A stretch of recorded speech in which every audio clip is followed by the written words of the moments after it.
እኔ የእውቀት ኢራ I don't think so ከዚህ በኋላ በሰው ሰራሽ ነገሮች ነው እየተተካም ሄደው እና ሰዎች ትልቁን ጥበብ እግዚአብሔር መያዝ ካልቻሉ በጣም ይጎዳሉ። ጥቂት ጊዜ በኋላ ምናየው ነገር በጣም ሰፊ ጉዳይ እንደሚሆን እናውቃለን። ሰው ትልቅ ነገር ነው። በጣም በብዙ ሚሊየንስ ሴል የተገነባ ነው። በጣም ክቡር ነገር ነው። በቀላሉ ሰዎች ያንን ማንነት ፊታቸው ላይ ሊያዩት ይችላሉ ነው።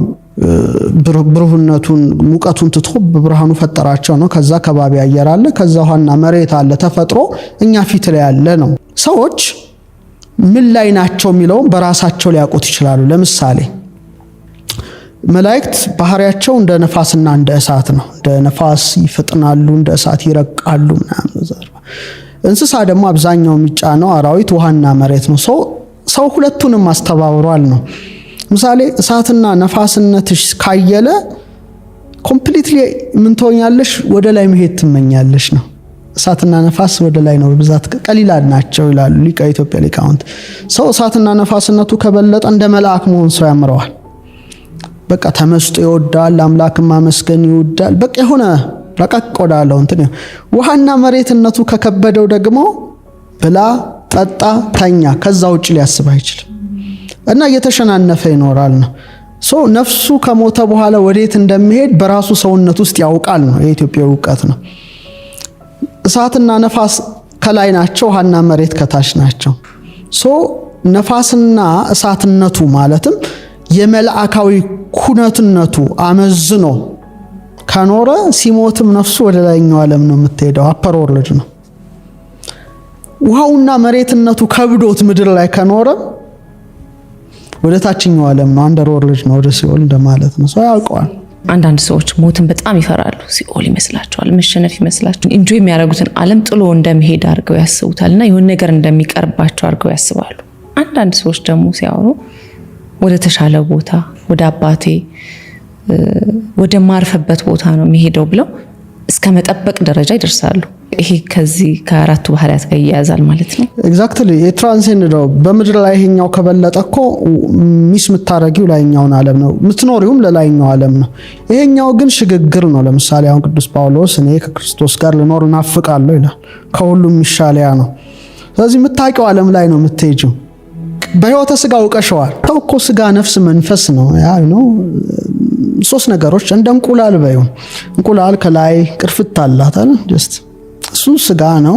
ውስጡ ደግሞ ነጭ ነገር አለ አይደለ? የስጋ ህይወት ነፍስ ናት። ሶስተኛዋ ደግሞ አስኳሏ መንፈስ ነው፣ እግዚአብሔር ማደሪያ ነው።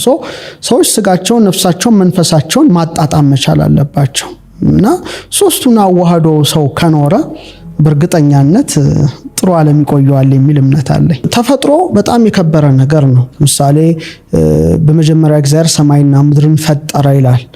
ሰማይ ዙፋኔ ነው፣ ምድር የእግሬ መረገጫ ናት ይላል እና ሰዎች ምድርን ማክበር መቻል አለባቸው። ምድር በእኛ እንደ እናት ነው የምትታየው። በጣም ሰፊ ሀተታ ነው። ሰው እናቱን እንደሚንከባከብ ምድርን በተመሳሳይ መልኩ መንከባከብ ይገባዋል። ኤዶም ገነትን እንኳን እግዚአብሔር አምላክ ያበጃትና ይጠብቃት ዘንድ ነው የሚለው። ማበጀትና መጠበቅ የሰው ልጅ ድርሻ ነው። ካላበጀ ካልጠበቀ ደግሞ አንጻራዊ ውጤቱን ያገኘዋል። ተፈጥሮን በሰጠሻት መልክ ነው የምትሰጥሽ። ስለዚህ ሰዎች በስግብግብነት ምድርን ሀብቷን ሙሉ በሙሉ አሟጠን እንጠቀም ማለት የለባቸው፣ ማስቀረት መቻል አለባቸው ነው። ስለዚህ አንዳንዴ ሰው ሰራሽ የሆኑ ምክንያቶች ይህን ጉዳይ ሊያመጡ ይችላሉ።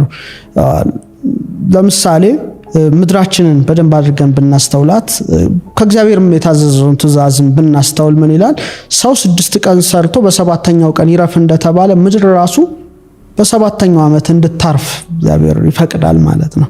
እረፍት ያስፈልጋታል ነው። ምድሪቱ ራሱ እረፍት ያስፈልጋታል። ስለዚህ ሰዎች በጣም ስግብግብ ሆነው ዛፎቿን ደኖቿን እየጨፈጨፉ ውሃዋን እየመረዙ እንትን ቢሉ መልሶ ጉዳቱ ላያቸው ላይ ነው የሚመጣው ነው። ለምሳሌ ኒኩለር ሰው ልተኩሶ አንድ ሀገር ቢል መርዙን ራሱ መልሶ ያመጣዋል ነው።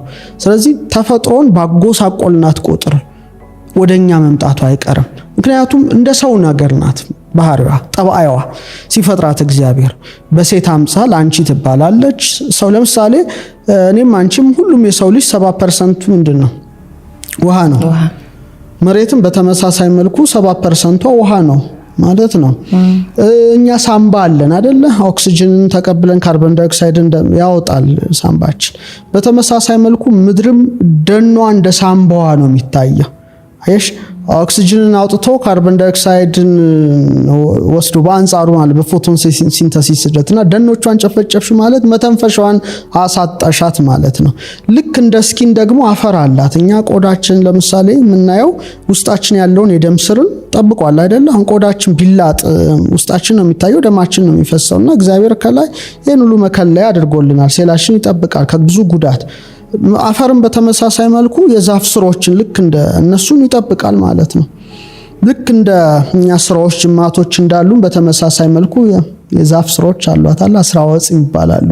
ለምሳሌ እስከላችን ቦናችን እንዳለ ሁሉ ድንጋዮች አሏት የሚያጠነክራት። እኛ ልባችን እንደሚመታ ሳይንቲፊካሊ የተጠና እርሰርት ቢት አላት ማለት ነው።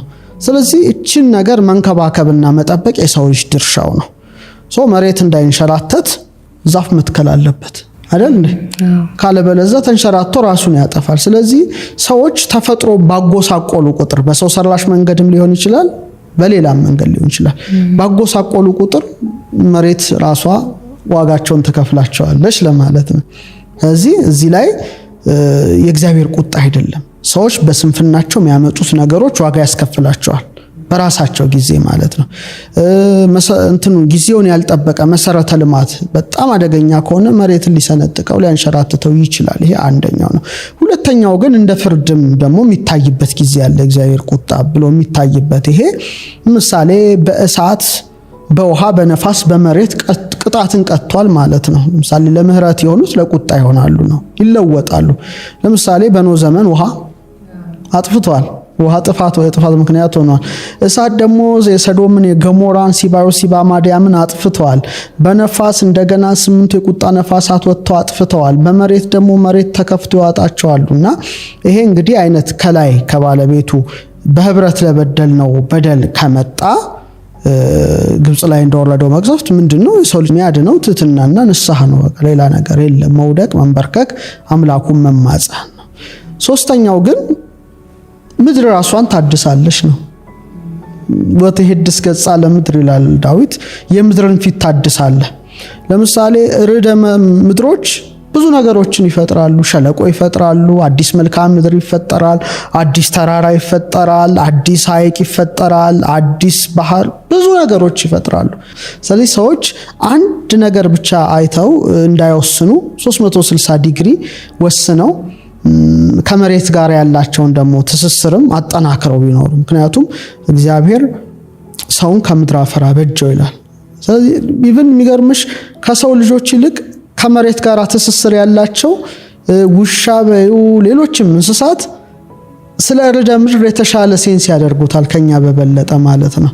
ሊመጣ ሲል የመጮህ ነገር የመሸሽ ነገር ቢያንስ አላቸው በደመ ነፍስ አኒማል ሶል አላቸው። ሰው ደግሞ ከምድር ጋር ያለው ሪሌሽንን አጥቷል።